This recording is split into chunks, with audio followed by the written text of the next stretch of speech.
And ang mga batang ito, anak ng mga preso. Pero as time went by, hindi lang naman talaga ang hinahatid din dito nare-rescue ng mga LGU or DSWD ay mga anak ng preso, kundi yung mga abandoned children or children at risk. So, kaya nag-umpisa na rin kaming buksan ng tahanan para sa kanila at i-cater ang kanilang mga pangangailangan. Part po ng aming programa ay talagang family reintegration. Pagdating ng panahon na ang mga magulang nila ay nakalaya na at with the assessment of the DSWD ay pwede na nilang kunin uli ang kanilang mga anak dahil capable na sila na maalagaan at masuportahan, ay syempre masayang-masaya rin kami na ibalik na ang kanilang mga anak. So that happened po mga 2 months ago, ay may 3 magkakapatid na ibalik na po namin sa kanilang pamilya. First na naging client diri is Magigsuon. They are abandoned children. Tapos, nagapuyo lang sila sa street. Ilang parents or came from dysfunctional family until such time na nagadaghan ang gina-refer sa OBEDS. Kaysa among programs and services, gina-include jud namo ang home life sa mga bata na although wala sila sa ilang tinod na pamilya, pero ang love and compassion, ang pag-alaga gid sa ilaha diha sa OBEDS is family-like jud. May achievement na po si OBEDS. Actually, may graduate na mi. 2 ka college graduate. Ang isa pastor na, tapos ang isa graduate siya of Bachelor Science of Social Work. Ang orphanage ay na-bless po ito noong 2009. Then, sa ngayon meron po kaming 25 na children. Then, ang kinikiter po namin ay yung mga abandoned, neglected, at saka physically abused. 15 years na po itong aming orphanage, ang St. Agnes.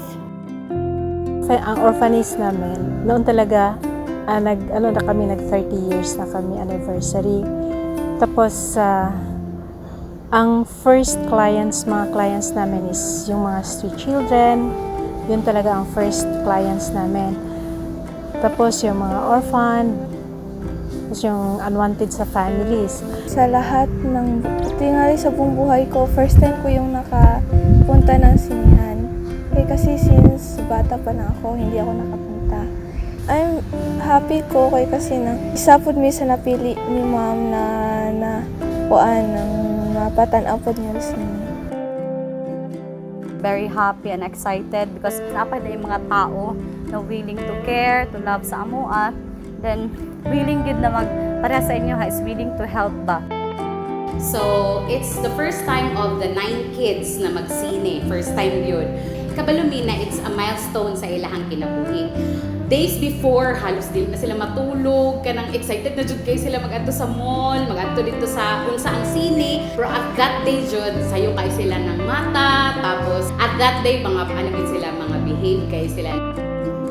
Kanang feel mi kanang lucky kay mi kay isa mi sa mga naging beneficiary nila ma'am, o kanang di pa feel nila sa mga we are important o sa ko ang mga kauban po o sa mga kauban ako nga taga-orphanage po kay may uban sa ilaha nga kanang first time nga naka-experience ato, makita nimo sa ilahang face nga kanang happy sila ana good o kanang they are thankful po. We would like to express our heartfelt gratitude for allowing us to be here today po. Actually, this is my first time na napunta po sa sinihan and I'm so excited na nandito ngayon. Maraming salamat po kasi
nagpapasalamat po talaga kami sa ngayon dahil na yun nga, first time na nagkaroon ng isang sponsor na nag-invite ng movie. Basta masaya sila. Nagpapasalamat ako. Thank you very much dun sa help ninyo kasi malaki talagang tulong sa amin. Lalo na yung mga goods na binigay ninyo. So thank you very much. I really appreciate that. Kaya nga pag may nagbibigay sa amin, they put it in their intentions every day. Kung sino yung mga benefactor namin, yun, pinipray nila yun every day. During the rosaries kasi meron kaming prayer. Meron silang evening prayer. In behalf sa ang founding director, si Ma'am Meredith Lucena, we are expressing ang pagpasalamat sa ilaha because katumanggod na mga privilege for us sa mga gagmay na mga orphanages, ang pag-show lang sa love ninyo sa mga orphans, sa mga neglected, abandoned children, na mahatagan sila ingato na experience, and also sa groceries, para sa mga salamat kaayo, and walay space, dili enough ang words to say thank you. But from the bottom of our hearts, and God bless you all sa inyong ina-extend na blessings para po sa mga. Mula sa aming puso po dito sa Save a Child, Save a Life Kids Home, on behalf of everyone po sa pamilya, taus-puso po kami talaga nagpapasalamat sa grupo po ng magagandang commanders sa kanilang mapagmahal na puso na binigay nila ang special treat for the kids to watch a movie na they have learned then and they had fun. And pati na po yung mga groceries and school supplies na binigay nila na malaking tulong po talaga para sa kanilang lahat. Thank you so much and God bless you po. Thank you sa sine! Yeah! Thank you sa sine! Thank you sa sine! Thank you sa sine! Thank you sa sine!